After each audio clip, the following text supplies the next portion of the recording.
Central Michigan offensive line. It's a good one. Gary Glowacki has been tremendous, the redshirt freshman, 290-pounder. Brian Carpenter, Jimmy Kozlowski, Matt Nastelli, and Chris O'Brien, the rest of the offensive line. Taking a look at the backs and receivers, Eric Timpf along with the fullback Johnny King, Brian Pruitt, the top tailback in the nation, many think, Andy Korodkowski, and the wideouts, one of the wideouts, Pruitt on the toss sweep with a lot of room. Up that sideline, foot race. Brian Pruitt could go. Pruitt. See ya! Touchdown! Central Michigan! 70 yards worth. Pruitt goes to the zone right now, and the Chips almost have it right back tied up early. Well, last week Central Michigan hit a big one, a 66-yarder on their third play of the game. This week it only takes them 2 plays. They get Pruitt outside on the corner. You're not going to catch him in a foot race like that. He's gone. And we're going to have us a high-scoring affair today, I believe, Reg. No question about that.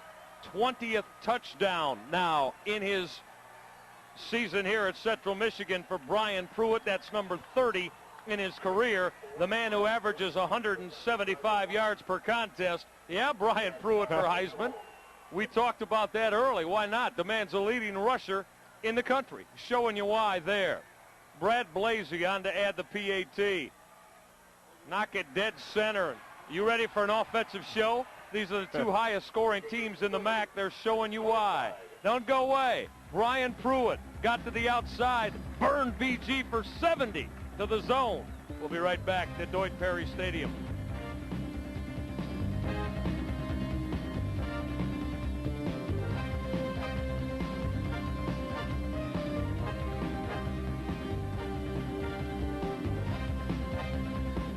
Hey everyone, welcome to the 1804 Show, Chapter 2. I'm your host, Dollar Will, and this is episode 601. Yeah, I made it to my nice, great 600 mark. So tonight, I have a special guest for you all tonight, and I'm finna bring them on in here.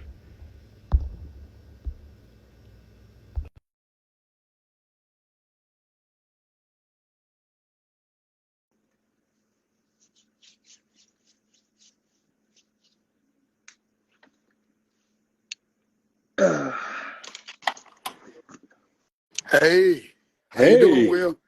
I'm doing good. How are you? Good, man. Doing good. Or should I say, son?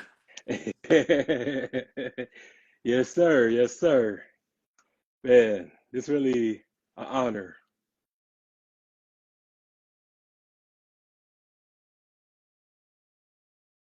I'm proud of what you're doing. Oh, thank you. Thank you. I'm sorry. I had a phone call. But what you were saying, Dad? I said, I'm proud of you, man. You're doing an excellent work. Oh, thank you. Oh, man. Just when I go back and just think about just when I first started, it was just, uh, it was really overwhelming. It's, I'm just really grateful just the fact that you supported me, you gave me words of encouragement, and you believed in me when nobody else did. Well, I tell you what, I did that, Will, because somebody did it for me. That's what we call paying it forward. Um, Somebody believed in me when I didn't believe in myself, and they believed in me long enough for me to start believing in myself. And that's what we owe the world. We owe the world what was given to us. And that's just somebody to believe in you. Yeah, yeah, and that takes man, it just takes a huge toll on, well, a good toll on someone who just needs to hear that. Just you just don't know what people go through, like, and that's why I'm very compassionate and just willing to help people because everybody wasn't raised off love. Everybody Yeah, yeah. didn't go home to love, so I just try to give as much love as possible. I tell you what, I think about how you and I met. I met you, how old were you, Will? Maybe 14, 13? Yeah, 14. 14 or 13 years of age. I met you when I found my little brother. Yeah, So I found my little brother, me and my little brother John, who we have the same father, different mothers. By the grace of God, me, my little brother, and my little sister, we all came to know each other, and love my little brother. So proud of the man. He's become my little brother John, and through him, I not only found my little brother, who we had been estranged from and didn't even know existed for ever. We didn't even know existed. Through him, I gained a cousin, and more so, I would say we've had a mentor-mentee relationship. Yeah. Yeah. And I always explain to people just, I don't know where I would have been if I haven't met you, Hmm. because you have been the most consistent man in my life. Hmm. Because I didn't have, well, I had a father figure, but I'm not gonna put my mom business out like that. But it just Don't do wasn't. that. Don't do that. No, no, no. I Don't don't. do I don't that. want. I don't You ain't want too that old to get a smoke. whooping. You ain't too I old to don't- get a whooping. Don't do that. no, no. I don't want that smoke. But it was just. It wasn't consistent. Yeah. And Yeah. meeting you, I can admit I was very questionable. It was just Hmm. really suspicious. It's like, how does a man who I barely even know shows more interest in me than what I get at home? Yeah. And it was just really like suspicious. I Yeah. can't lie. Like Yeah, I you was wonder why, right? So skeptical. let me tell you, I've seen that suspicion before, and Yeah. I felt that suspicion when I met the gentleman who was for me what I am for you. Hmm. Okay, his name was Lawrence McKinley. He was a coach here in the city of Saginaw, and Lawrence McKinley was somebody who believed in me. The first time I met Lawrence McKinley, this was back in the day where your neighbors could whoop you. Yeah. Okay.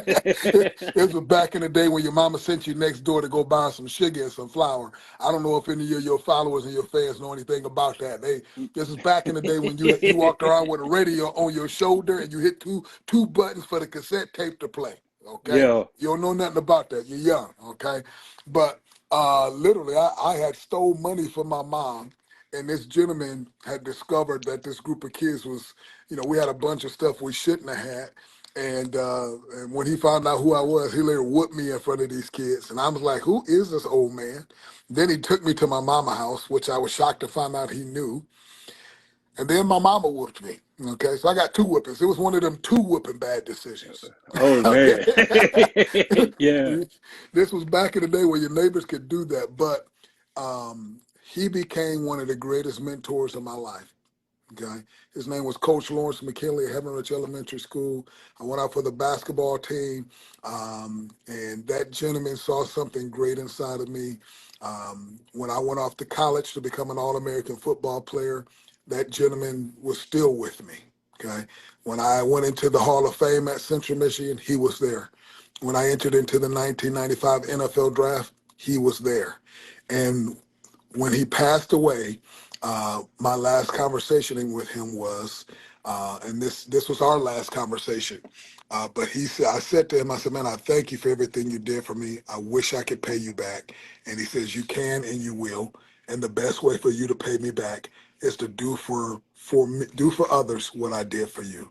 So in many ways, I just try to live my life and keep my promise to my coach, because I was a broken little boy who was just looking for an adult male that I could trust, that would show me the way to manhood. Yeah. And I just think that a whole lot of kids, especially in our city and stuff, and just really go through that, just Yeah.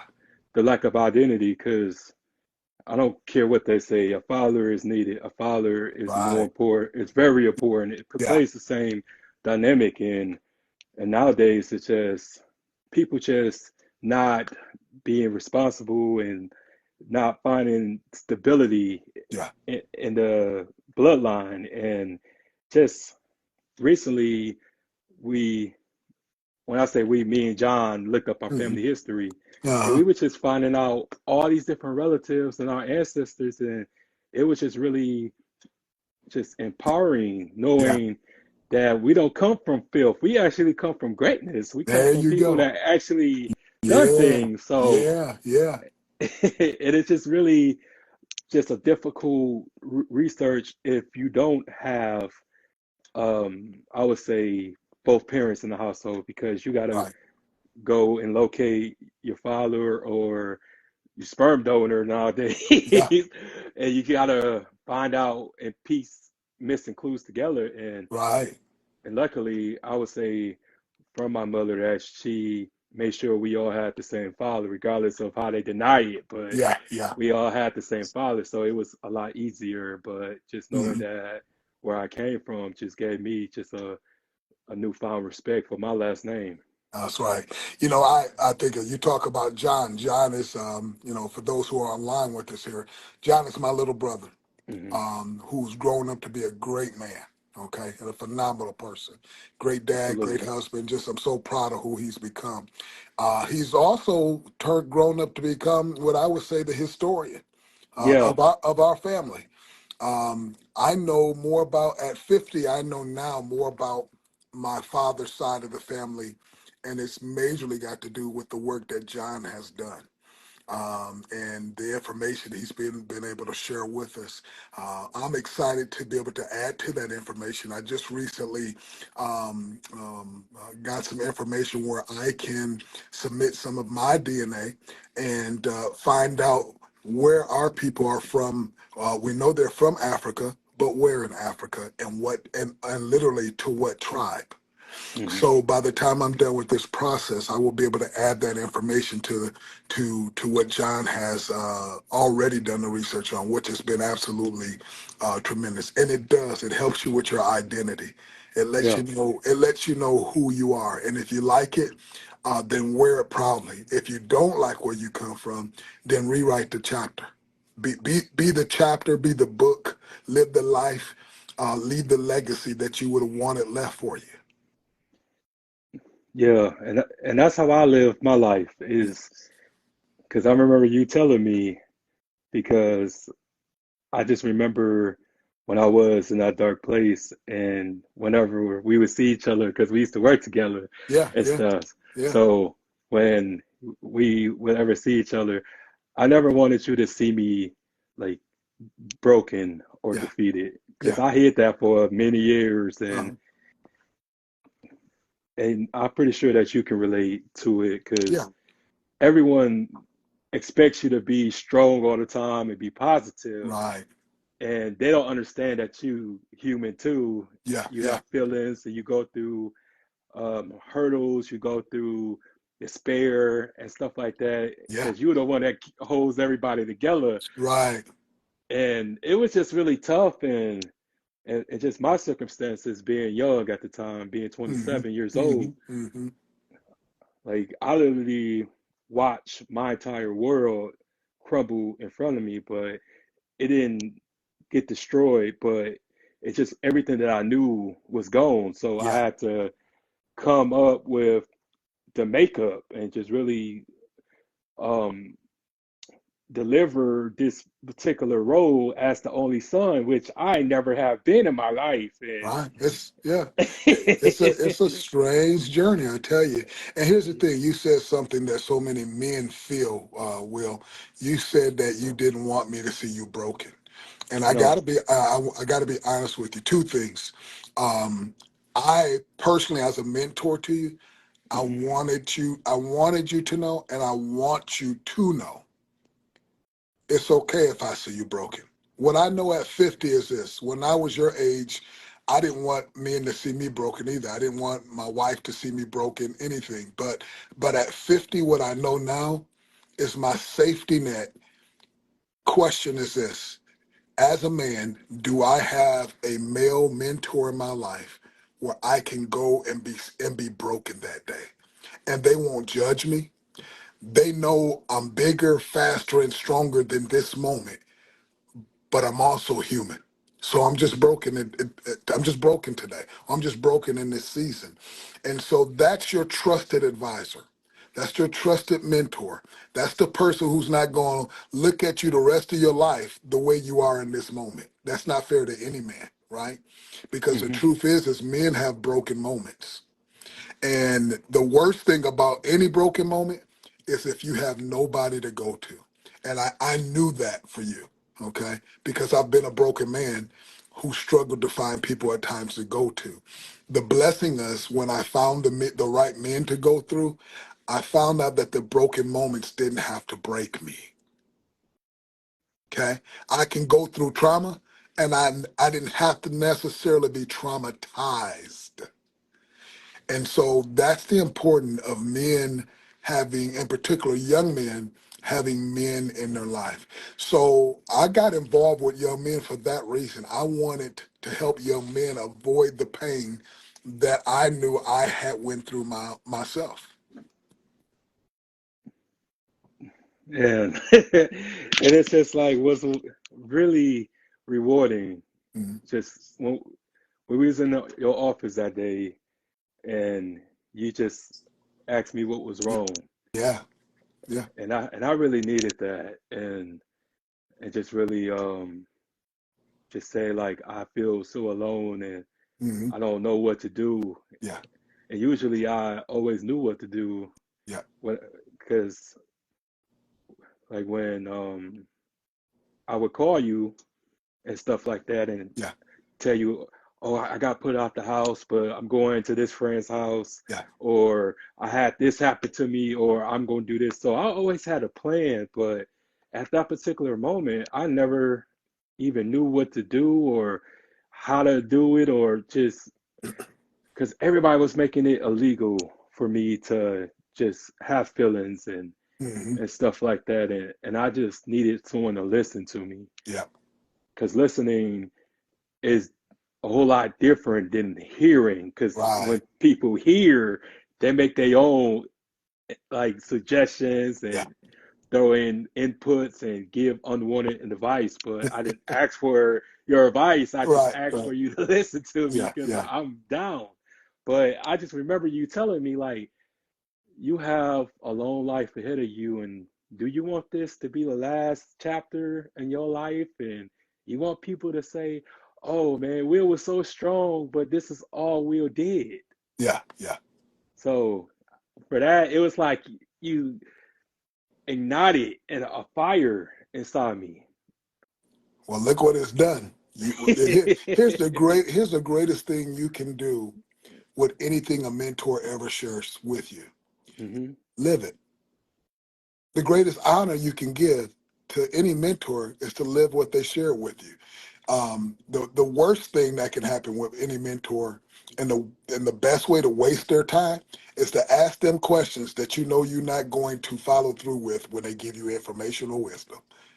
You already know what you're going to do. You already know you're going to do what you want to do. But if you're going to use a mentor, ask them for wisdom and be open to actually putting the information into action. What you have done is what you have made me feel like what I've shared with you was well worth it because I've seen what you did with the information. You went, I also remember another meeting where you sat on a whiteboard and the very thing you're doing right now, the very thing you're doing right now, you said you was going to do a long time ago. And you put tires, you put actions, you put a game plan together, you start setting goals, and then you launch this thing. And you launched this thing and you made some tough decisions to do this. Okay. But here you are living out your dreams and making this thing work. And I'm proud of you, man. You make me feel like the time we have spent together, the things I've shared with you, you make me feel like it was time well spent. Time Thank well you. spent, yeah. I, I feel the same way just with you because even as a kid, and I used to watch you do your speeches and Yeah. stuff like that. Hmm. And the most memorable one when we both, well, you and me, and I forget his name, but we Was went it to this. Oh, was it go. Charles? Was it Charles?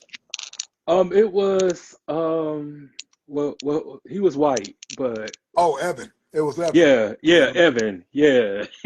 Yeah. But yeah, we went to that juvenile center, Yes. and that was because I remember like what you said, and that was like so long ago, but you just never forget certain things. But Yeah, yeah, and I remember that you said that you just want to hear that I know you love me, but do you like me? right.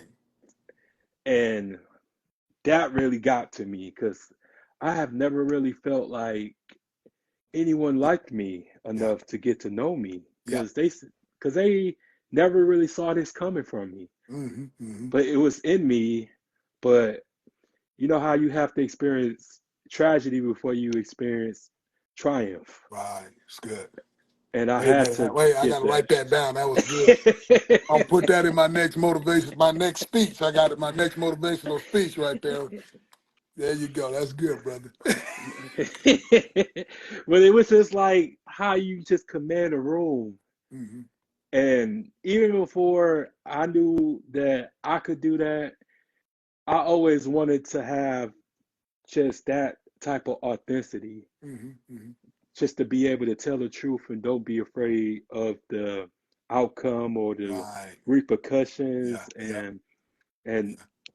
now I possess that because everyone followed my every word and Yeah. stuff. Yeah. Even people I didn't think that listened to me. It's funny because they come to my job and they be like, "Oh, I watch your show all the time," and Yeah. I'm like, "Oh, I never seen you comment, I never seen you share, or I never see you like." But Uh-huh. they're just like, "Oh, just keep on doing what you're doing, man, because you really give me just so much strength Yeah. because you really genuine." And I just really was just like, oh, this is what dad was feeling all those years Yeah. ago. Yeah. Well, and here's the thing. The fact that you're willing to have the courage to live your dreams is Hmm. giving people courage to go live their dreams. That's why it's important that we do it, because you never know who you impact. Okay, your life is impacting somebody in some fashion or form, and there's some young person right now, Will, that's watching your show, that's going, you know what? That's what I want to do, and they may even build something bigger and better. Great, Hmm. but you know Yeah. what they're gonna say when somebody asks them, so what made you do this? They're gonna start telling the story of how they went to the 1804 show, and that there was somebody there who inspired them, and they said, man, I said I wanted to do that. So what you're doing is it's touching people's lives, and it's causing them to want to dream and chase after their dreams too. Yeah. And that's all I want to do is just show people that it's cool to be yourself. Yep. It's no pressure. It's no script when you're yourself and you're doing it for the right reasons. Right. Right. And everything else, I would always say that it was God. It wasn't me, but it was God just guided me and getting rid of the people that was going to tarnish my platform because Right. I don't really give in to what everybody else talk about because there's a lot of pressure being that guy that's being watched and stuff Yeah. and Yeah.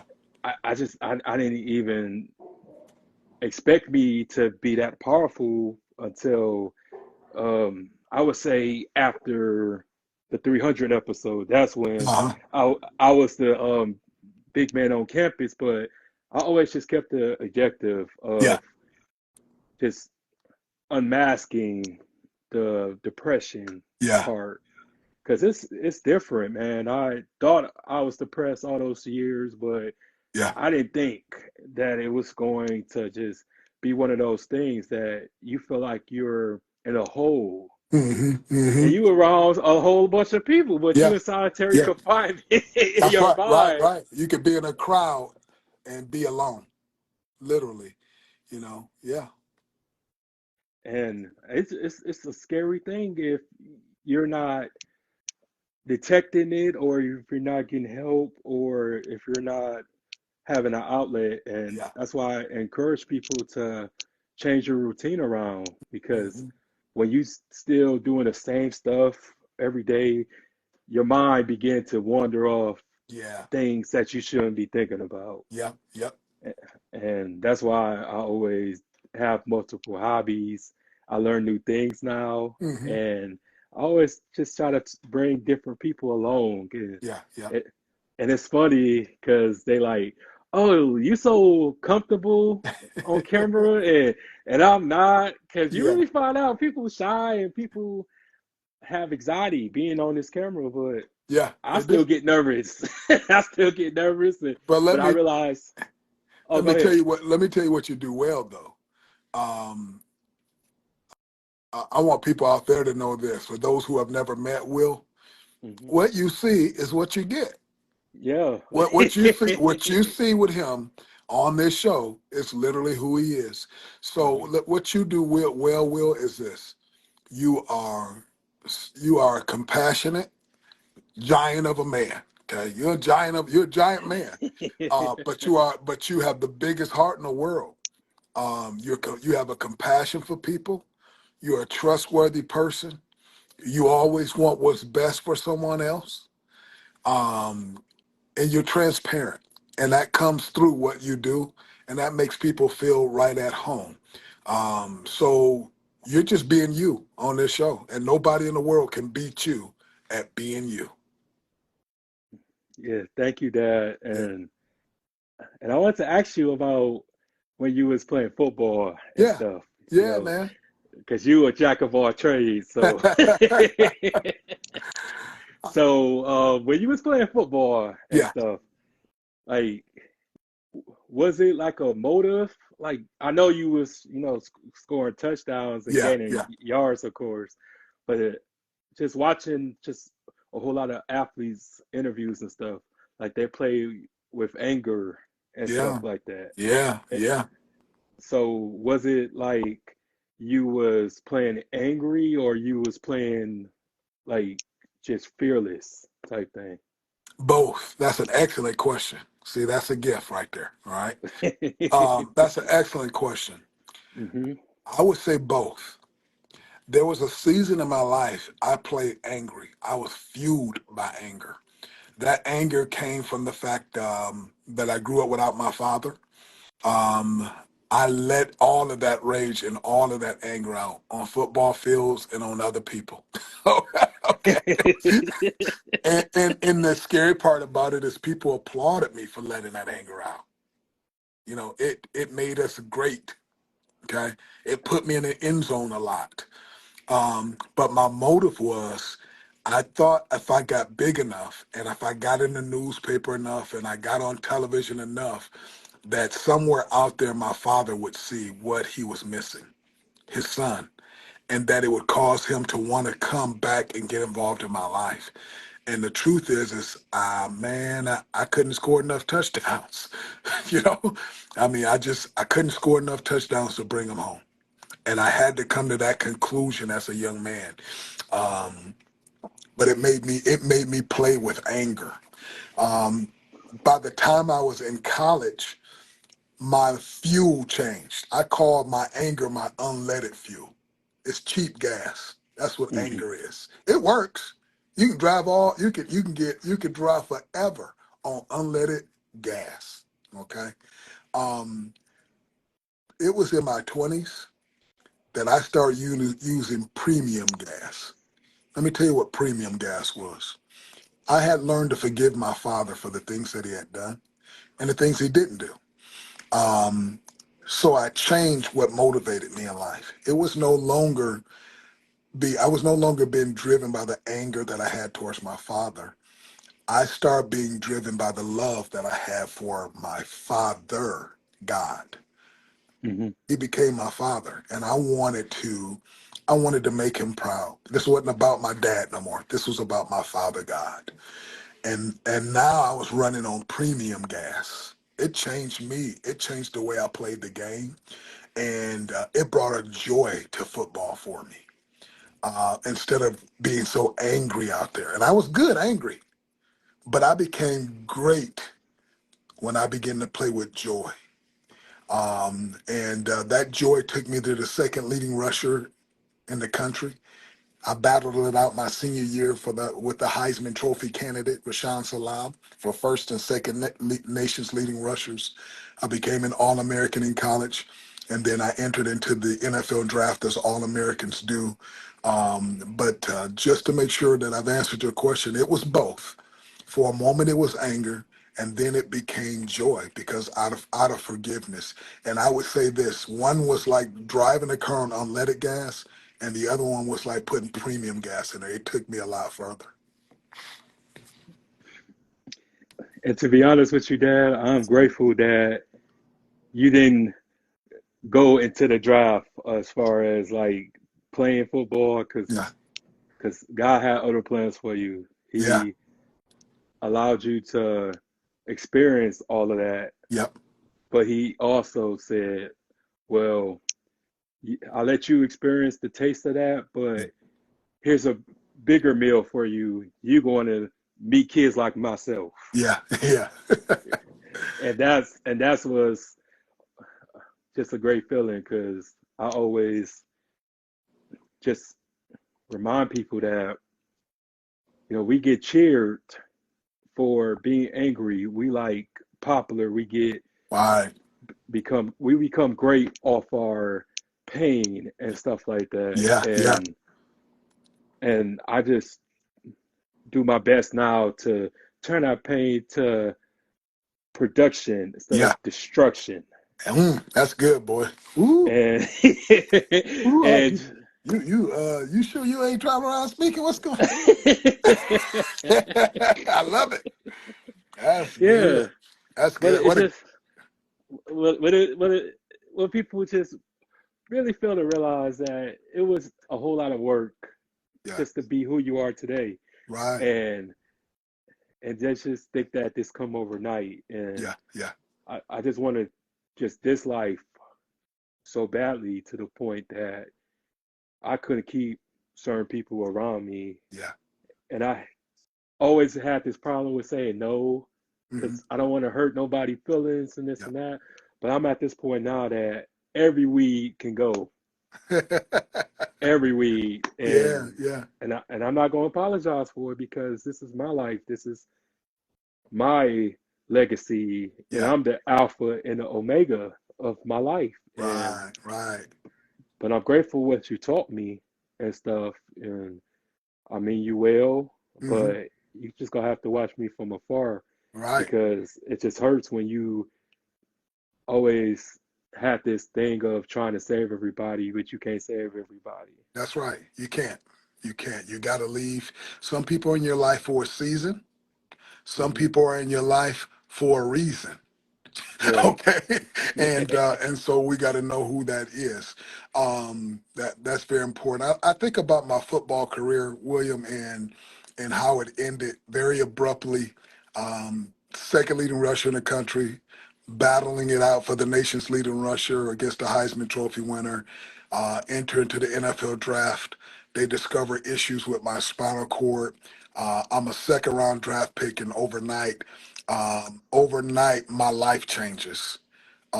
And then for the next 2 years, I keep trying to get back into the league. I end up with the Falcons, but nothing good particularly happens there. Um, God has a purpose and a plan for everything.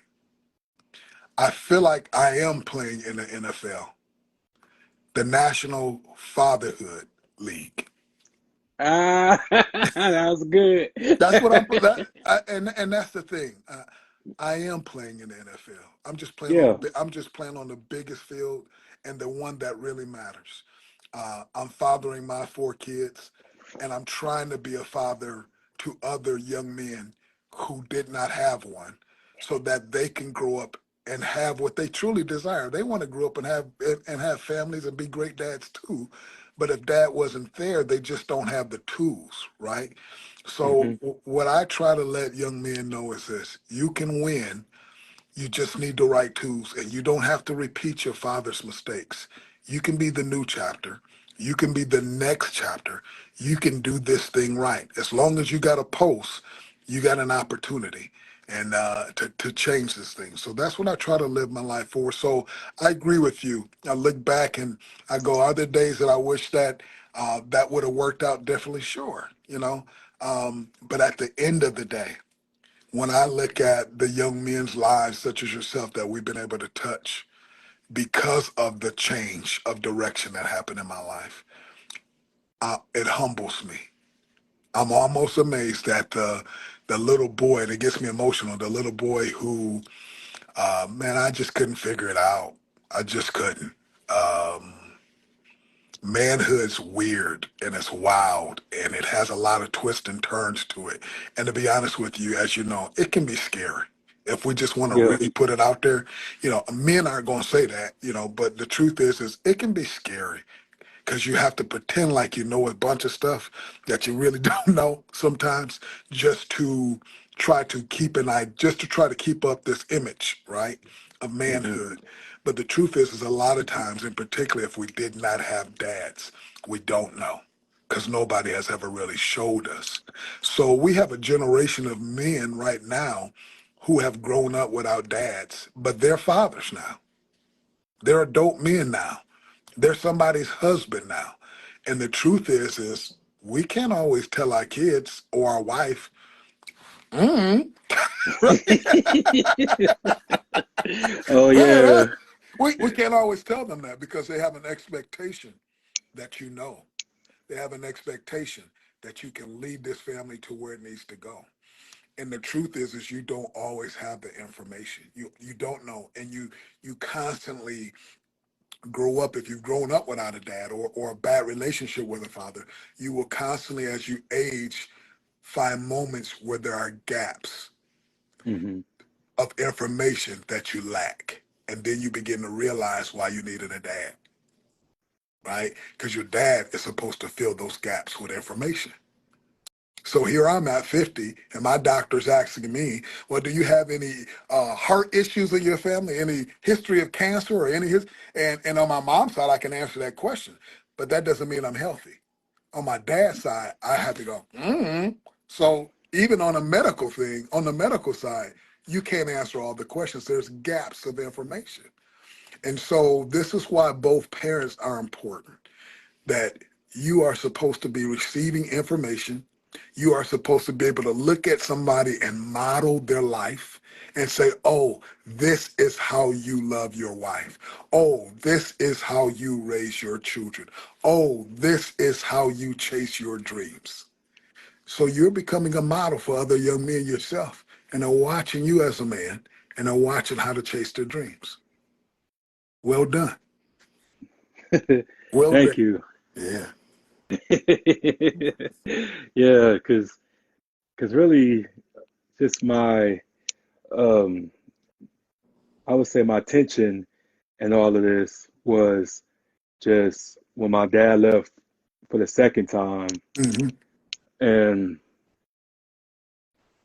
it was really hard to let him back in Yeah. because I didn't know anything about why he left, and I just wanted my closure Hmm. because I was little. I was 2 years old when they Right. left, they divorced or whatever. So I was just curious and just took a real mature move to call him up and was like, "Hey, you want to meet and stuff?" And even after 25 years not being in my house, and then not before that, 9 years Yeah. without seeing him, Yeah. I just wanted to know why and what happened, I and remember that. what, Yeah. yeah, and just would I be prepared for the answers, harsh or whatever. But I was just willing to just be mature about it, Hmm. because Hmm. that's where I was at. Because I was just like, look, I'm a grown man now. I ain't got Right. nothing to be upset about. But I would say, like, when him and my mom got remarried, it was just like my prayers was answered. Yeah. Yeah. And then he relapsed and stuff like that. Yep. And it was hard. It was just, I just kind of felt like, wow, like after everything that I done to invite you back into my life, Right. you embarrassed me because Hmm. because everyone didn't really understood just seeing your dad vulnerable like that and just being Yeah. able to show you his drug problem, and because he was at my hospital Mm-hmm. and he would cause all these disturbances and stuff like I thought that. he was where you were working. Yeah, Yeah, yeah, and he would just tell everyone that I was his son. It was just really embarrassing. yeah. Not something And you wanted them to know at that moment, right? no, because it was just tough. Like, because he would come to my apartment high and stuff, Mm-hmm. Dad, and it was really tough because it's like when you hear something all your life and then you finally see it with your own eyes, and it just really saddens you and Yeah, stuff. yeah. And Sometimes it's not what you had hoped it would be, right? yeah, because I always really thought people was doing a whole bunch of fabricating, but then when you finally see things, you're Mm-hmm. like, oh, wow, you know. But at the end of the day, I still had no malice against him until he disrespected me. Mm-hmm. And I just had told him, like, I can't do this anymore. I gave you all these chances, and I'm going to do better, regardless of what you think or regardless of what you say. I'm going to be here for your grandchildren, Yeah, because your grandchildren going to see a positive male role model if they don't get this chance to see you again. But they're going to know me, and they're going to know that I was there for them. They're going to know I loved them. yeah. And I'm grateful now because my nieces actually watch my channel. They watch my show now and Awesome, stuff. man. And just to see them grow up Yeah. into young women, and they get to tell their friends like, "Oh, my Uncle Will talk to Scorpion. My Uncle Will talk to this person and stuff." And Yeah, yeah, and I cry, but yeah, it's tears of joy because they never saw me in a vegetable state yeah, or yeah, in a broken state, yeah, because I was always able to pick myself up, yeah, yeah. and they would never see that. You know that you talked about earlier about the pain, turning pain into productivity. You know, Hmm. Yeah. um, the life you're living, William, shows us that that's what you've done, right? Hmm. A lot of people stay in pain, and the truth is they stay in pain because they don't know who they would be without it. It's like pain becomes your identity. You become afraid to walk into a known heaven because you're so familiar with hell. Okay, familiar with going through hell, so you stay there. You're afraid of an unknown heaven. Okay, who would I be outside of my pain?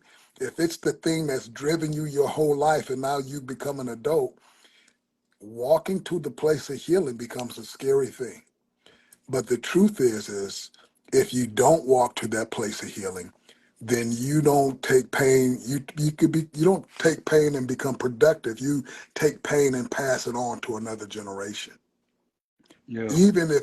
Even if your intent was not to.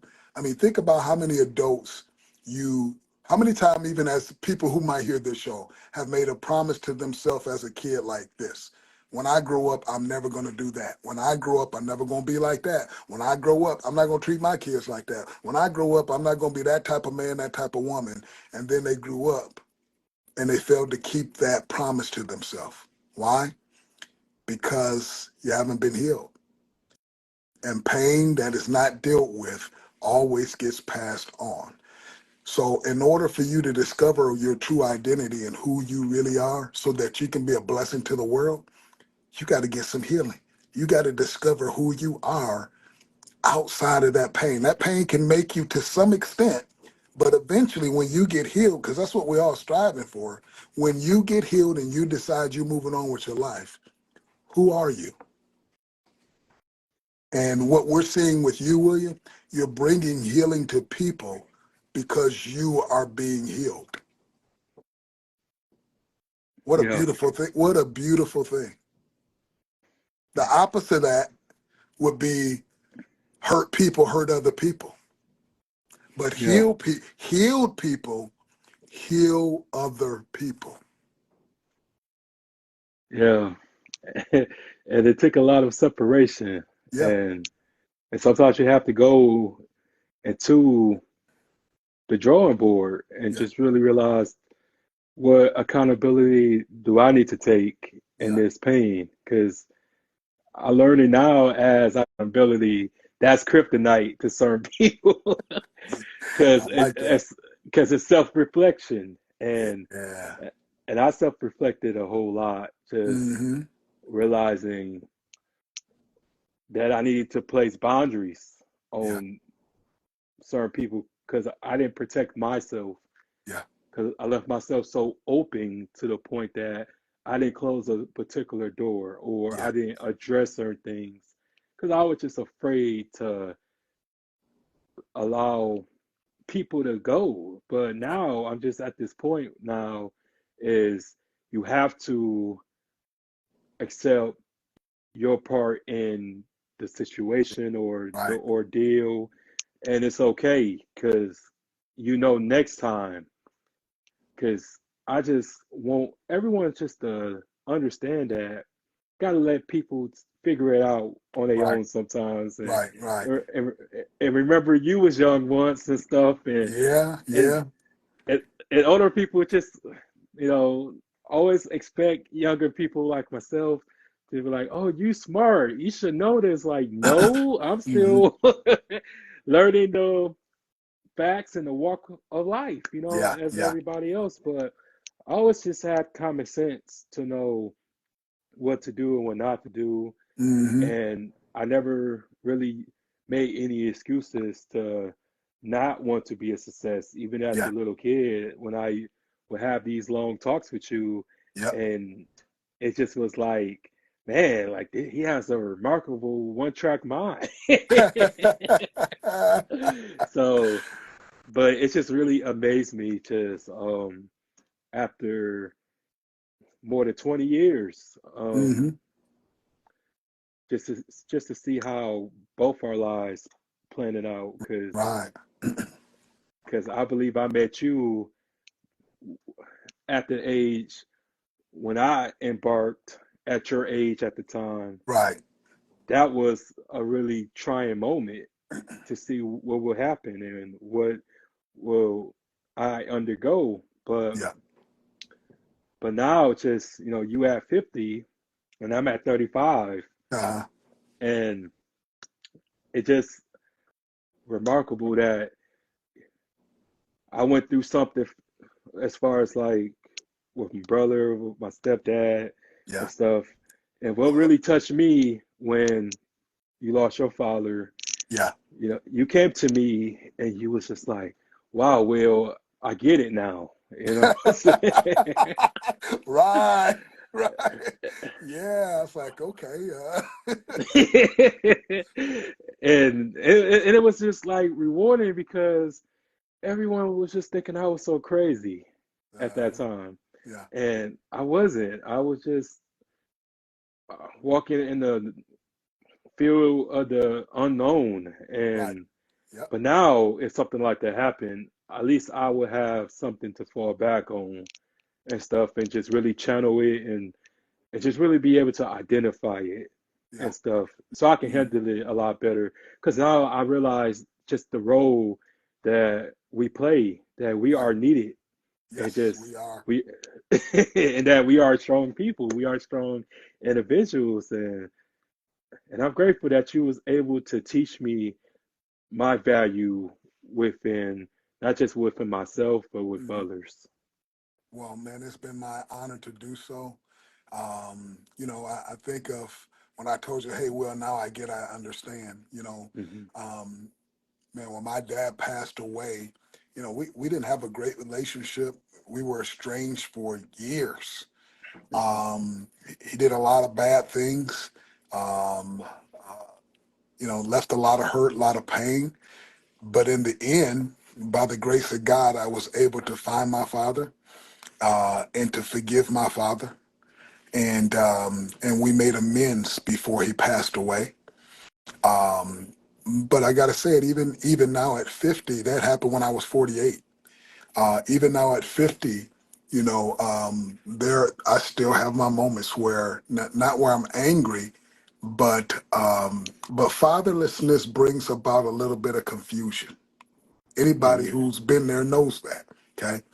Um, so it brings about some confusing moments and some confusing times. You have to work your way through those seasons of your life. My main focus and goal at this point, and has been since I was 18 years of age, rewrite the story. Hmm. It doesn't matter what your past was. You get to choose who you want to be in this world. Doesn't matter who you come from or what you come from. You get to choose the man you want to be in this world. And so that's been my journey. My journey has been leave a legacy, and leave a good legacy, and be a blessing. Help people walk in footsteps that maybe were hard for you to find. Make it easy for them to find. Yeah. And also, I just wanted to ask you, do you have anything new that you're working on? Um, right now, my wife and I have just launched. For so many years, I had a specific focus on fathers and fatherless young men. Right now, my wife and I are launching Power of Marriage. So the reason why we did this, so many of the young men that we work with now are in their 30s and 40s, and somewhere between there, 20 and 40. Well, they're married now. And so what we realize is that fatherless young people, young men or young girls, they don't ever stop needing information. They Hmm. just ask, they don't ever stop asking questions. They just start asking you different questions. Yeah. And I know this because with my own mentors, I talk to them all the time still, and I'm 50. I never stop asking them questions. I'm just asking them different questions at 50 years old with 4 kids. So one of the things we realize now is that the young men and young women that we have been able to be mentors to, they're now asking us questions from a parent's perspective. They're now asking us questions from a wife or a husband's perspective. And what we realize now is we gave them tools as young men and young women to make it through that time. We parented a lot of people. But what we realize now is now we got to give them tools for marriage so that they don't just have a wedding, but they can actually get married and stay married. Okay. Yeah. And so that's what we're doing now. It's called Power of Marriage. We're doing it on Facebook, Brian and Delisha Pruitt Motivational. So we're doing that. If you guys are interested in seeing it, you can pick up tools there for relationships and for the next chapter of life, the next chapter. That's great. Yes. Congratulations. Well, thank you. And I will be coming to you when I get engaged and after all that stuff. I'm Yeah, coming to you you you because gonna come to me. You gonna come to me, and we're gonna have a conversation before you ask the question. No, you got this, man. You're gonna be a great father and a great husband. We've talked about this before over the years. You're gonna be Oh, great. You're gonna be great at it because it matters to you. yeah. It matters to you to be great. You look forward to rewriting the story. I look at my brother John. He's looked forward to rewriting the story. That's why I'm proud of both of you guys, man. Just I sit back, I watch, and just proud of both of you. You both are rewriting stories, man. Thank you, Dad. And just, I just wish I could just give you a big hug right now, man. No, you'll see me. We'll see each other soon enough, and you can do that. Make you hold your word there, make you keep your word. So, that's Always. that. William, if I could say this, I know our time is kind of getting wrapped up here, but if I could say, if there was something I could share with people, um, I would say this to anybody who's listening to this, and these are words that one of my mentors shared with me that I live by and has helped me through some of the toughest times, and that's simply this. You are not your worst moment. You are not your worst moment. And when they told me that, they had, in addition, added this. You're probably not the best moment of your life. You're probably not the worst person in your life, worst moment of your life. The Hmm. person who you truly are is the person somewhere in between the best moment of your life and the worst moment in your life. And the people you love the most are the people who love that person who's in between. Because everybody else has a little bit of delusion about you. They see you in your best moment and they think that's the way you live your life every day. That's not true. That's just my best moment. They see you in your worst moment and they think that's who you are at all times. And that's not true. That's just my worst moment. The person who I really am is the person I am somewhere in between. And if you can love that person, you can love me. And you might even like me. Just, yeah. And like I said, I just really grateful of everything Hmm. that you done for me. All those times you picked up the phone, Hmm. all those times you helped me when I didn't have anything to eat. Hmm. Hmm. You loved me unconditionally this whole time, despite my mistakes, despite my imperfections and all this other stuff. Like, I would never ever forget you, Dad, Yeah. and I just want to reciprocate that with everybody, in which I do. Thank you, man.